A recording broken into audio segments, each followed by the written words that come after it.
Morning everyone, welcome to my YouTube channel. तो आज का हमारा टॉपिक है कस्टडी। तो आइए कस्टडी को समझते हैं। Custody is the legal right to keep and look after a person. Custody तो सबसे पहले एक लीगल राइट है, ठीक है। और कस्टडी का मतलब क्या होता है? कस्टडी का मतलब होता है कि किसी भी पर्सन पे, ठीक है, अपना निगाह रखना, उसको कंट्रोल करना, ठीक है। जो पर्सन कस्टडी में है वो अपने अकॉर्डिंग, अपने विल के हिसाब से वो कुछ भी नहीं कर सकता, ठीक है।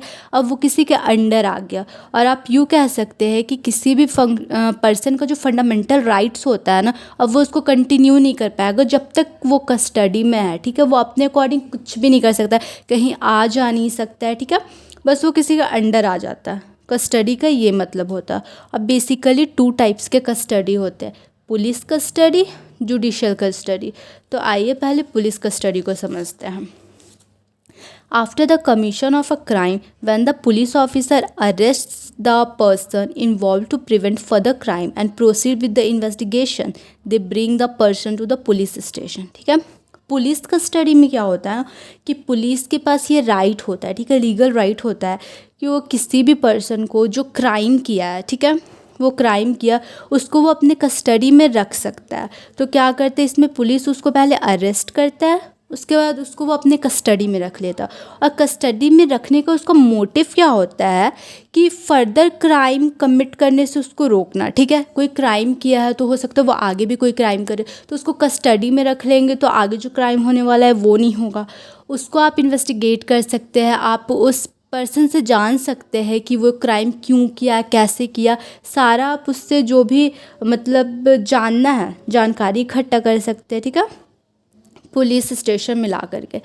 और पुलिस स्टेशन में लाने के बाद 24 घंटे, ठीक है, 24 घंटे तक तो पुलिस उसको कस्टडी में रख सकता है, लेकिन 24 घंटे के अंदर ही पुलिस को फिर उसको ना कोर्ट में पेश करना होता है। अगर पुलिस उसको कोर्ट में पेश नहीं करता है 24 घंटे के अंदर, ठीक है, तो फिर अलग से कोई कार्रवाई किया जाएगा। एक रिट होता है जिसको हैबियस कॉर्पस कहते हैं, ठीक है। वो मैं आप लोगों को नेक्स्ट टॉपिक में पढ़ाऊँगी, जब रीड पढ़ाऊँगी तब। तो इस तरह होता है। और उसके बाद ये पुलिस कस्टडी। अब जुडिशियल कस्टडी समझते हैं। Judicial custody is the custody of the magistrate. Judicial custody magistrate का कस्टडी होता है, ठीक है, इसमें पुलिस का कोई भी रोल नहीं है। When the accused surrenders before the magistrate will either release the accused on bail or keep him in judicial custody or send him back to police station.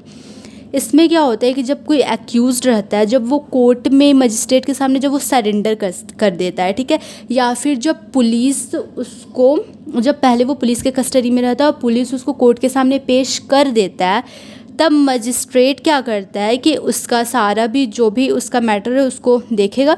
उसके बाद वो एक्यूज्ड को चाहे तो बेल पे रिलीज़ कर देगा, ठीक है, या फिर चाहे तो उसको अपने कस्टडी में रख लेगा, जुडिशियल कस्टडी में रखेगा, ठीक है। भेजता वो पुलिस को ही है, पुलिस स्टेशन में ही है, ठीक है। लेकिन उस वक्त क्या होता है ना कि जब मजिस्ट्रेट के सामने एक बार वो पेश हो गया, इसका मतलब है कि अब वो जुडिशियल कस्टडी में आ गया, ठीक है। जब तक वो मजिस्ट्रेट के सामने पेश नहीं होता है तब तक वो पुलिस के ही कस्टडी में रहता है, ठीक है। बट जैसे वो मजिस्ट्रेट के सामने पेश हो जाता है, जाना उसको जेल ही है, पुलिस स्टेशन ही है, ठीक है, लेकिन उसको कहा जाता है कि अब वो मजिस्ट्रेट के कस्टडी में आ गया, ठीक है। फिर क्या है, jail can be central jail और स्टेट जेल। जब जुडिशियल कस्टडी का बात आता है ना, तो फिर आप इसमें ऐसे ही आप एक्यूज को किसी भी जेल में नहीं रख सकते, ठीक है। आपको तो या तो सेंट्रल जेल में रखना होगा या तो स्टेट जेल में रखना होगा। जुडिशियल कस्टडी में एक्सटेंड 90 डेज फॉर सीरियस और ग्रीवियस क्राइम्स, ठीक है। और जुडिशियल कस्टडी जो होता है ना वो बढ़ सकता है, ठीक है, वो 90 डेज तक बढ़ सकता है। अगर कोई भी सीरियस क्राइम किया गया हो उसके लिए आपको पनिशमेंट भी मिल सकता है। तो ऑल ओवर कस्टडी का यही मतलब है कि किसी भी पर्सन को उसके फंडामेंटल राइट्स को उसको कंटिन्यू नहीं करने देना, ठीक है, उसके ऊपर निगाह रखना, उसके ऊपर अपना कंट्रोल रखना, वो अपने मन से कुछ भी काम नहीं कर सकता। पुलिस कस्टडी का मतलब होता है कि जब तक कोई एक्यूज पुलिस के पास है और वो मजिस्ट्रेट के सामने पेश नहीं हुआ है तब तक वो पुलिस कस्टडी में है। और इसमें पुलिस को क्या करना रहता है कि 24 घंटे के अंदर अंदर मजिस्ट्रेट के सामने पेश करना रहता है, ये मैंडेटरी है, ठीक है। जुडिशियल कस्टडी का मतलब क्या होता है कि कोई भी एक्यूज जो है वो अगर कोर्ट में सरेंडर कर देता है, ठीक है, तो इसमें क्या होगा कि मजिस्ट्रेट उसको रिलीज़ कर देगा, और नहीं तो उसको अपने कस्टडी में ले लेगा, जुडिशियल कस्टडी में, और उसको जेल भेज देगा। तो बेसिकली कस्टडी का मतलब यही होता है। आई होप आपको समझ में आ गया होगा। Thank you for watching.